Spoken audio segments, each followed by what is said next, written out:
Bonjour à tous et bienvenue dans Smart Patrimoine. Smart Patrimoine, l'émission qui vous accompagne tous les jours dans la gestion de vos finances personnelles à 13h sur Bismart. Et au sommaire de cette édition, on commencera comme tous les mardis avec Patrimoine Passion, un patrimoine passion qui s'intéressera à l'investissement et au financement du cinéma ou de l'audiovisuel. On recevra pour l'occasion Jean-Baptiste Souchier, président de Ciné Capital, avec qui on parlera donc du fonctionnement des Sofica, mais aussi des évolutions de ce financement, ou en tout cas de ce qu'on finance avec une Sofica, et peut-être même d'évolutions plus récentes qui tendent à faire rentrer parfois des crypto-monnaies dans le financement du cinéma. On lui demandera également son avis sur la question. Et puis dans Enjeu Patrimoine, on reviendra sur un sujet que l'on traite assez souvent dans Smart Patrimoine, l'impact de la loi climat sur le marché de l'immobilier. On se demandera aujourd'hui si cette loi climat peut avoir un impact sur les prix de l'immobilier à la hausse ou à la baisse, en lien évidemment avec le DPE, mais aussi l'audit énergétique que vous avez suivi dans cette émission, mais pas que. Pour cela, nous aurons le plaisir de recevoir Alban Bousquier, senior manager chez Cheval Blanc Patrimoine, mais aussi Gaëtan Pierret, journaliste en finance patrimoniale chez l'AGFI Actif. Bienvenue à vous tous qui nous rejoignez. Smart Patrimoine, c'est parti. Et on commence donc comme tous les mardis avec Patrimoine Passion, un moment qui s'intéresse donc du coup aux investissements un peu moins classique, qu'on appelle alternative, passion ou plaisir. En l'occurrence, aujourd'hui, on va s'intéresser au financement du cinéma ou de manière plus générale au financement de l'audiovisuel. Et pour cela, nous avons le plaisir de recevoir Jean-Baptiste Souchier, président de Ciné Capital. Bonjour Jean-Baptiste Souchier. Bonjour Nicolas. Bienvenue sur le plateau de Smart Patrimoine. On va rappeler peut-être pour commencer ce que c'est qu'une Sofica. C'est un fonctionnement assez particulier puisqu'il y a un calendrier très précis. On crée une société à chaque fois avec pour but d'aller financer des projets audiovisuels. Oui, tout à fait. Donc, je rappelle tout d'abord ce qu'est une Sofica. Une Sofica, c'est une société de financement du cinéma et de l'audiovisuel. Comme son nom l'indique, exactement. Alors, c'est un dispositif fiscal qui existe depuis 1985 et qui permet à un particulier d'investir justement dans des œuvres de cinéma ou audiovisuel et de bénéficier d'un avantage fiscal sur l'impôt sur le revenu. D'accord. Voilà, donc depuis sa création, ça a collecté à peu près 1,9 milliard et permis de financer plus de 2800 œuvres de cinéma ou audiovisuel. Et aujourd'hui, les Sofica participent au financement d'un film français sur deux. D'accord. Voilà. Alors, un mot peut-être tout de suite sur le côté fiscal, vu qu'on l'a abordé. Quel est l'avantage pour un particulier d'aller investir dans une Sofica ? Alors, un investissement dans une Sofica ouvre droit à une réduction d'impôt sur le revenu de 48% des sommes collectées. D'accord. Dans la limite de 18 000 euros ou 25% du revenu net imposable du foyer fiscal, et à condition de détenir les parts de la Sofica pendant au moins 5 ans. D'accord. Alors, je le souligne tout de suite, ce qui est très intéressant dans le dispositif d'une Sofica, c'est que c'est le seul produit, un des deux seuls produits, qui offre accès au plafond global de défiscalisation de 18 000 euros contre 10 000 euros pour la plupart des autres produits. Et alors, vous dites qu'il faut détenir les parts de la Sofica au moins 5 ans. C'est là où on rentre sur la particularité même de la Sofica, c'est que chaque année, en fait, on va créer une société qui va collecter des fonds, donc à usage ensuite de financement de l'audiovisuel. Et donc, on devient actionnaire de la Sofica, c'est ça, à hauteur de son investissement ? Exactement. Concrètement, lorsqu'il investit dans une Sofica, un contribuable va acheter des parts d'une société en cours de création. D'accord. Cette société va être ensuite gérée par une société de gestion experte du secteur, Ciné Capital en ce qui nous concerne.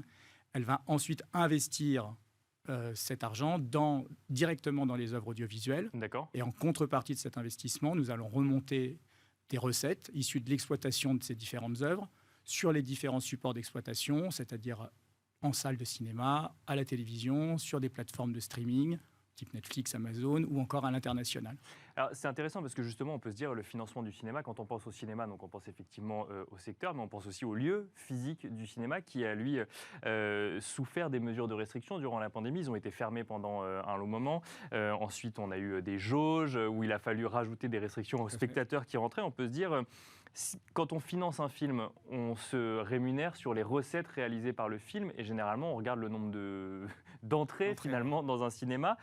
Comment s'en sont sortis les films d'un point de vue investisseur durant les 2 dernières années ? Alors, effectivement, il y a eu cet impact de la crise sanitaire sur la fermeture des salles. Alors, il est un peu trop tôt pour tirer une conclusion à moyen terme de l'impact de cette crise sur le secteur du cinéma et en termes de fréquentation. Mais alors, c'est intéressant, si vous nous dites que c'est un peu trop tôt, ça veut dire que quand on investit dans une Sofica, on ne regarde pas finalement les recettes à 1 an sur le nombre d'entrées en salle. Non, alors peut-être qu'il faudrait que je continue de déboucler. C'est-à-dire lorsque l'investissement a lieu, après la collecte, en fait, la Sofica a 1 an pour investir les fruits de la collecte dans les différentes œuvres dans lesquelles elle va investir les sommes. Et ensuite, vous avez 4 ans pendant lesquels vous allez remonter les recettes de ces investissements, soit au travers de l'exploitation de ces œuvres, et ensuite à travers la revente des droits que vous avez en tant que détentrice de droits. Et donc, effectivement, il y a l'impact de la crise sanitaire dépend du millésime de la Sofica dans laquelle vous avez investi et du stade d'exploitation de ces films. D'accord. Voilà. Donc, le premier effet de la pandémie, ça a été la fermeture des salles. Donc, ça a eu pour effet immédiat de décaler la sortie des films. Et donc, il n'y a pas eu d'impact immédiat sur le rendement, puisqu'on a juste attendu que ces films sortent un peu plus longtemps. Ils ne sont pas sortis avec personne dans la salle, ils ne sont juste pas sortis du tout. Ils ne sont juste pas sortis, donc ça n'a pas eu d'impact immédiat sur la rentabilité. Maintenant, effectivement, depuis que les salles ont réouvert, il y a un retour progressif des spectateurs en salle. Aujourd'hui, on n'est pas revenu au niveau d'avant-crise. On se retrouve à peu près à 20 ou 25% en dessous du niveau de la fréquentation d'avant-crise. Cependant, il y a des fondamentaux qui restent sains. On voit que la fréquentation revient, et notamment, par exemple, chez les jeunes, dont on pouvait craindre il y a quelques années qu'ils allaient déserter les salles de cinéma avec les plateformes. Et aujourd'hui, c'est complètement l'inverse. On se retrouve avec une fréquentation qui est soutenue par le retour des jeunes en salle. Donc, on est complètement dans quelque chose qui aurait été contre-intuitif. Ensuite, vous remontez vos investissements, certes, sur la salle. Il y a eu des très beaux succès en salle cette année. On parle de Bac Nord, de Boîte Noire. Nous, on a investi dans un film de Pascal Elbé avec Sandrine Kiberlin qui s'appelle On est fait pour s'entendre, qui a été un beau succès aussi cet hiver. Et heureusement, les Sofica remontent aussi leurs investissements sur l'ensemble des autres supports. Donc après la carrière en salle, vous avez la carrière en télé ou sur les plateformes. Et donc là, en fait, on revend les droits et ça fait autant de, si je parle du côté investisseur, de revenus ou donc de recettes qui donnent un rendement à celui qui investit dans la société. Nous, notre stratégie, c'est vraiment d'investir dans une typologie de projets très différents en termes de genre, en termes de format et en termes surtout de structure d'exploitation pour pouvoir garantir à l'investisseur qu'on va remonter cet investissement sur le plus de supports possible. Et par exemple, un des premiers effets de la pandémie, ça a été qu'on a réalisé sur certains films dans lesquels on a investi des très belles ventes auprès de plateformes SVOD pendant le confinement. C'est que ça s'appelle Société de financement du cinéma, mais finalement on finance l'audiovisuel. Est-ce qu'une des évolutions qu'on pourrait totalement imaginer, parce qu'on voit des réalisateurs réaliser des films qui sortent directement sur les plateformes au lieu de sortir en salle, ça veut dire qu'aujourd'hui on peut financer aussi des projets, parfois des séries ou des films qui ne sortiront même pas au cinéma ? Oui, tout à fait. Alors, en fait, c'est effectivement une société de financement du cinéma et de l'audiovisuel. Oui, le C et le A, bien sûr. Le C et le A. Et donc, aujourd'hui, vous avez une augmentation de la part des investissements consacrés à la télévision. Alors, il faut savoir que c'est un dispositif qui est totalement encadré et agréé, qui fait l'objet d'un double agrément lorsque vous avez une nouvelle campagne, une nouvelle génération de Sofica qui est créée chaque année. En fait, ces Sofica vont faire l'objet d'un agrément à la fois du Centre national du cinéma et de la DGFiP. D'accord. Et ensuite, ces Sofica vont faire l'objet aussi d'un visa AMF. Donc, en fait, il y a une triple analyse qui est assez protectrice pour l'investisseur. Côté financier et côté cinéma, effectivement. Voilà. Et ces financements qui sont encadrés font l'objet d'une charte entre la Sofica et le CNC, dans laquelle on va expliquer dans quelle typologie de projet on va investir. Et il y a une augmentation ces dernières années de la part consacrée à l'audiovisuel, avec même des engagements pris par les Sofica d'investir une part plus importante. À titre d'exemple, nous, on investit 15% aujourd'hui de nos enveloppes dans l'audiovisuel, 10% dans le développement de séries télé à destination de ces plateformes. Mais même lorsque vous investissez dans le cinéma, une œuvre de cinéma, elle a plusieurs cycles de vie, c'est-à-dire qu'elle va sortir en salle et elle va ensuite être vendue ou à ces télévisions ou à ces plateformes. Et encore une fois, par exemple, un film dans lequel on a investi qui s'appelle « Comment je suis devenu un super-héros » de Douglas Attal est aujourd'hui disponible sur Netflix. Il a été revendu à Netflix. Alors, si on revient sur le calendrier, donc tous les ans, on crée une Sofica. La période de collecte, c'est au moment de septembre à peu près. Exactement. C'est-à-dire qu'après l'agrément dont on vient de parler, il y a une analyse triple analyse, encore une fois, du CNC, de la DGFiP et de l'AMF qui a lieu pendant l'été. On obtient un visa de l'AMF en général en septembre et la collecte est lancée à l'issue de cette analyse et se déroule entre octobre et décembre. Entre octobre et décembre, donc là on est en janvier, donc vous venez de finir la collecte. On vient de finir la collecte 2021. 2021, donc toujours en période de pandémie. Quelle est l'appétence des investisseurs pour ce type d'investissement ? Là, si on peut faire un bilan, non pas des investissements, puisqu'ils n'ont pas encore eu lieu sur la collecte 2021, mais sur l'envie d'aller financer des œuvres audiovisuelles des investisseurs. Alors écoutez, cette année, la collecte s'est très bien passée. L'année dernière, effectivement, c'était la première phase du confinement, ça a été plus compliqué parce qu'effectivement, je pense que les gens étaient confrontés à la fermeture des salles. Nous venons de finir la collecte de notre enveloppe. On a même dépassé l'enveloppe qui nous avait été allouée. On a collecté un peu plus de 4 millions d'euros cette année. Ce que je n'ai pas précisé tout à l'heure, c'est qu'effectivement, c'est un produit assez rare. Peut-être qu'il y a aussi cet effet d'attraction pour un produit rare, puisque c'est une enveloppe fermée. D'accord. Chaque année, il y a une enveloppe qui est déterminée par la DGFiP. C'était 73 millions d'euros cette année. Et donc, en fait, c'est commercialisé par des réseaux bancaires ou par des CGP, selon un principe du premier arrivé, premier servi. Donc on ne peut pas lever plus que cette somme au total, sur le nombre total des Sofica présentes en France sur la période de collecte donnée. Voilà. Nous, quand on dépose une demande d'agrément, on demande un agrément pour une certaine enveloppe qui nous est allouée par ces différentes personnes qui ont analysé notre dossier, et notre enveloppe est fermée. Alors là, effectivement, on a pu obtenir une augmentation de notre enveloppe en cours de placement. D'accord. Mais généralement, en fait, votre enveloppe est fermée et donc on ne peut pas dépasser d'1 € l'enveloppe qui nous est allouée. Bon, alors, il nous reste peu de temps, mais il y a 2 questions que j'aimerais aborder avec vous. Vous avez parlé de succès au cinéma, de Bac Nord ou autre. On a tous envie, finalement, quand on est investisseur, d'investir dans le prochain succès au cinéma, mais on ne peut jamais le prévoir. Et est-ce que, du coup, l'investisseur a son mot à dire derrière sur le type de film dans lesquels on investit, avec telle tête d'affiche, ou au contraire tel réalisateur, ou ça, après, c'est totalement la société de gestion? Alors ça, c'est la société de gestion qui le gère, mais effectivement, l'investisseur, lorsqu'il investit en une Sofica, a accès à un prospectus d'information, comme dans tout autre produit agréé, qui fait public à l'épargne, et donc dans lequel il peut voir la stratégie de placement de la Sofica dans laquelle il va investir. Et ensuite, nos investissements sont faits par un comité d'experts qui se réunit plusieurs fois dans l'année, qui examine les projets d'investissement et qui va investir. Nous, on a une stratégie forte de diversification, où on investit chaque année dans une vingtaine de films différents, et on diversifie les types de projets, les types de programmes, pour pouvoir garantir le meilleur couple rendement-risque pour l'investisseur. Après, l'investisseur, il en profite à travers des newsletters et des informations qu'on leur envoie sur ces différents projets. Et alors, pour finir, Jean-Baptiste Souchier, j'en parlais en introduction, on a vu récemment une blockchain lancée pour le financement du cinéma. Donc, c'est la DCF qui va émettre ce qu'ils appellent des clapcoins, donc des jetons de blockchain, pour lever de l'argent à destination du financement du cinéma. Comment est-ce que vous regardez ça? Vous dites que c'est l'avenir, ou vous dites que vous regardez ça de manière plus lointaine? On regarde ça de façon très, très intéressée. Moi, je suis un acteur du secteur, donc tout ce qui touche au financement du secteur m'intéresse. Effectivement, on voit des projets de financement du cinéma qui reposent sur la blockchain et sur la vente de parts de films au moyen de NFT, les fameux jetons. C'est intéressant. Je pense que ça repose sur les promesses de la blockchain, que sont la transparence, l'immédiateté, la dématérialisation des échanges. Bon, après, on n'a pas encore beaucoup de projets de ce type-là, donc on les regarde avec intérêt, mais on en est aux prémices. Et après, ce qui est important pour l'investisseur, je pense, à chaque fois, c'est de bien pouvoir analyser la contrepartie de son investissement, le sérieux, la solidité de la stratégie d'investissement qui est proposée par l'acteur, que ce soit sur de la blockchain ou que ce soit des produits plus classiques comme des Sofica. C'est ça, je pense, qui est important d'analyser. Et encore une fois, la Sofica, c'est un produit agréé, visé par l'AMF, qui bénéficie d'un avantage fiscal qui permet d'amortir une partie du risque inhérent à ce type d'investissement. Les avantages de la centralisation plutôt que de passer par la décentralisation. Mais du Tout coup, à fait. Donc on en est aux prémices et on suit ça de près. Merci beaucoup Jean-Baptiste Souchier d'être venu nous détailler le fonctionnement des Sofica, mais aussi de manière plus générale du financement de l'audiovisuel. Je rappelle que vous êtes président de Ciné Capital, et quant à nous, on se retrouve tout de suite dans Enjeu Patrimoine. Merci. Et on continue ensemble avec Enjeu Patrimoine, où nous allons nous poser la question de l'impact de la loi climat sur les prix de l'immobilier. Ces prix évoluent-ils à la hausse ou à la baisse en fonction de la note qu'ils peuvent obtenir sur le DPE, ce qui nous amènera potentiellement à évoquer la nouvelle méthode de calcul du DPE également. On va parler de tout ça avec Alban Bousquier, senior manager chez Cheval Blanc Patrimoine. Bonjour Alban Bousquier. Bonjour. Bienvenue sur ce plateau, et on en parle également avec Gaëtan Pierret, journaliste en finance patrimoniale chez l'AGFI Actif. Bonjour Gaëtan Pierret. Bonjour.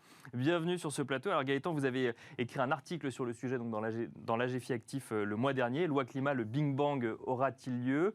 On a envie de vous demander tout naturellement, va-t-il y avoir un Big Bang sur les prix de l'immobilier en lien avec cette loi climat?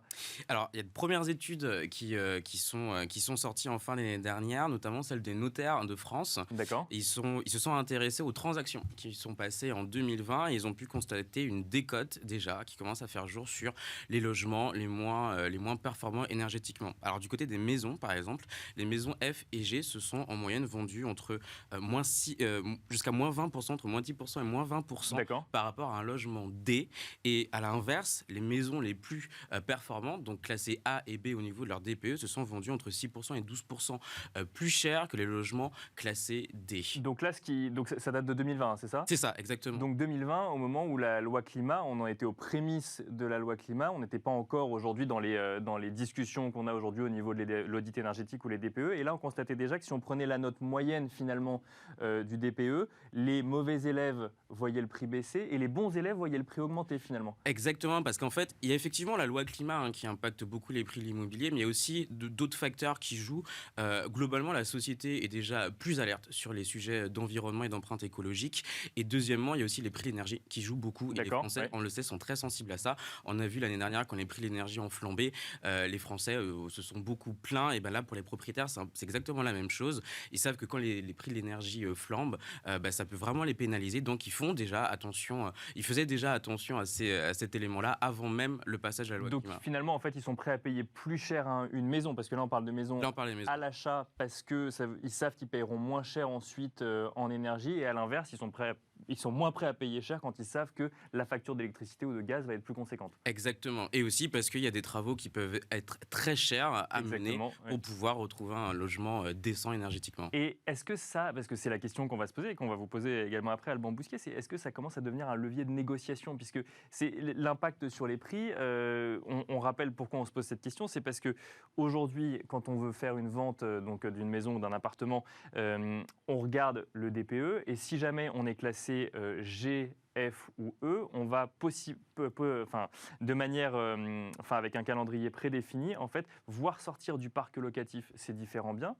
Et on va se voir imposer des travaux pour faire la rénovation énergétique de ces biens, donc qui sont à prendre en compte quand on achète un bien. Et là, est-ce que ça rentre, selon vous, selon ce que vous avez vu avec les gens avec qui vous avez échangé, en levier de négociation quand on veut faire un achat ? Exactement. Alors, vous avez raison, on peut rappeler les échéances. En 2025, les logements G seront interdits à la location. En 2028, ce seront les logements F.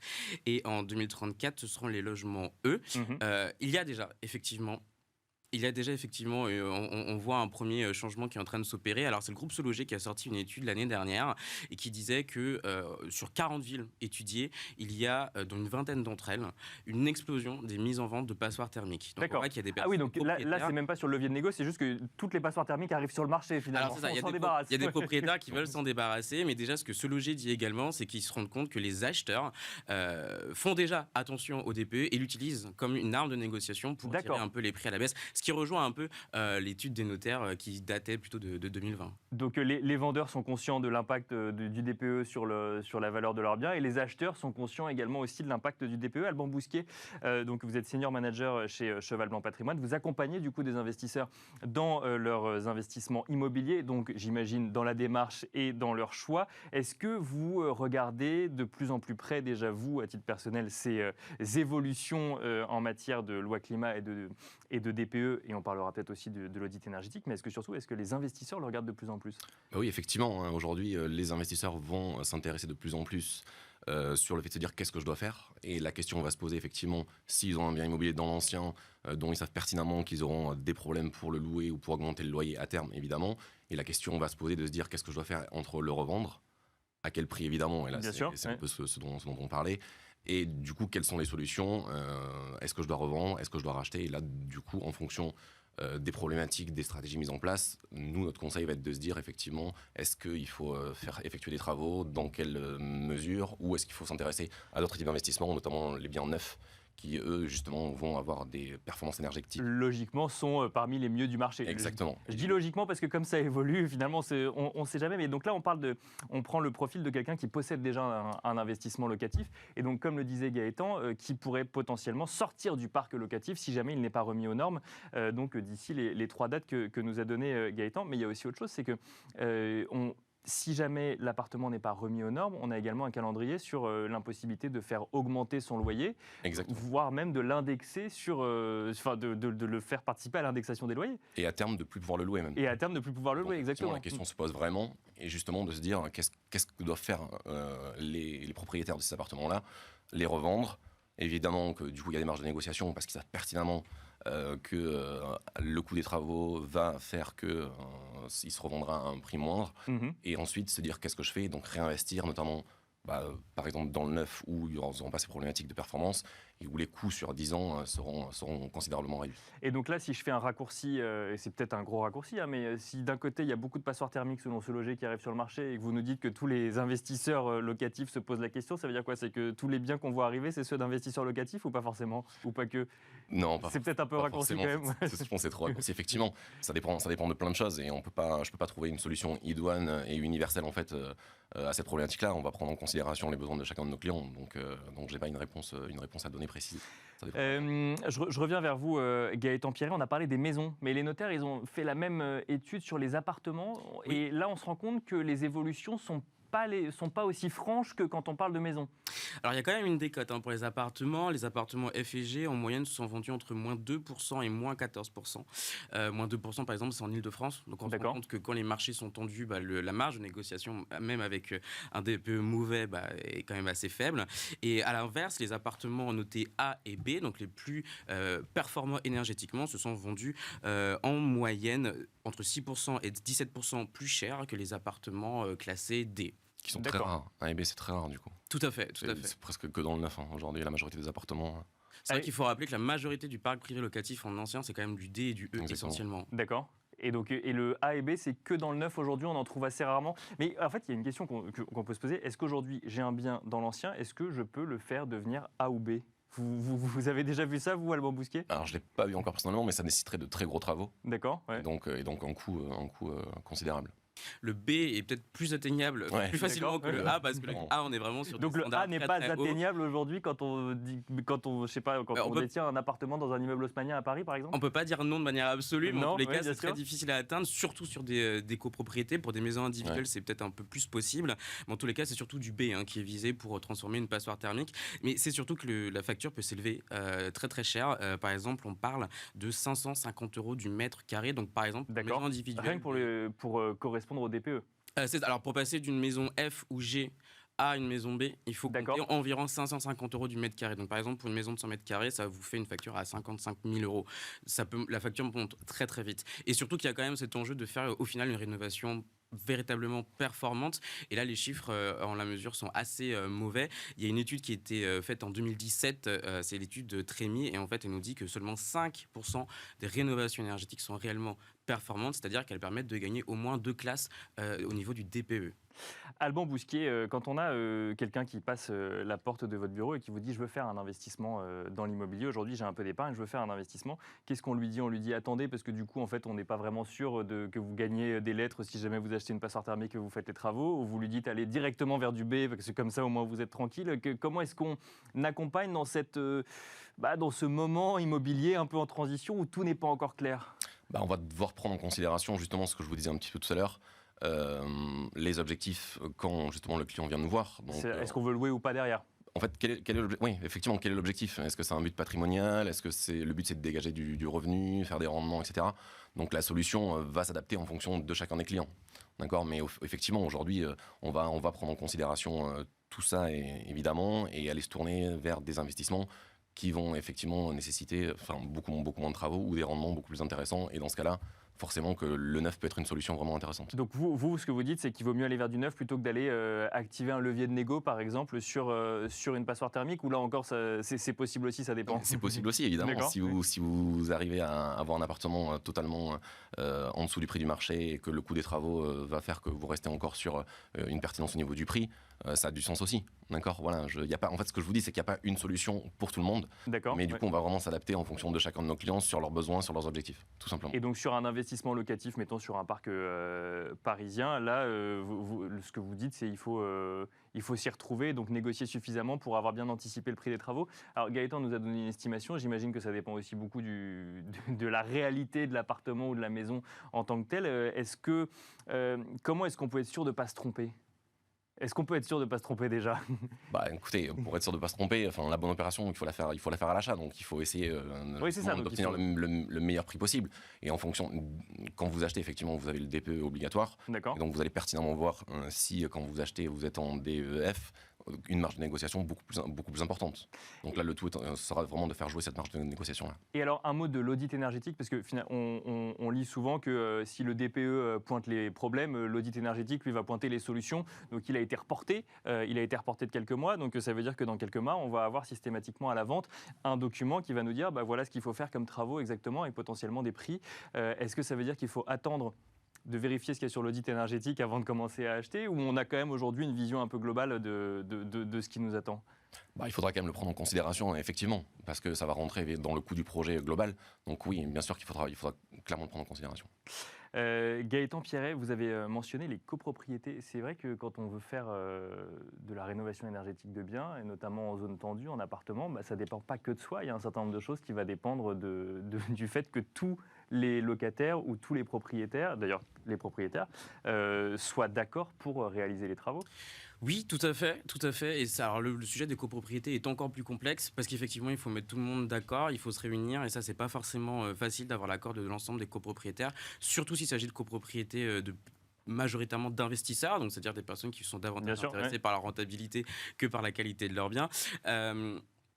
Là, pour le coup, il n'y a pas de réponse absolue, à part, on sait que la loi, elle prévoit quelques exceptions quand même. Si effectivement un propriétaire arrive à montrer qu'il a été bloqué par la copropriété...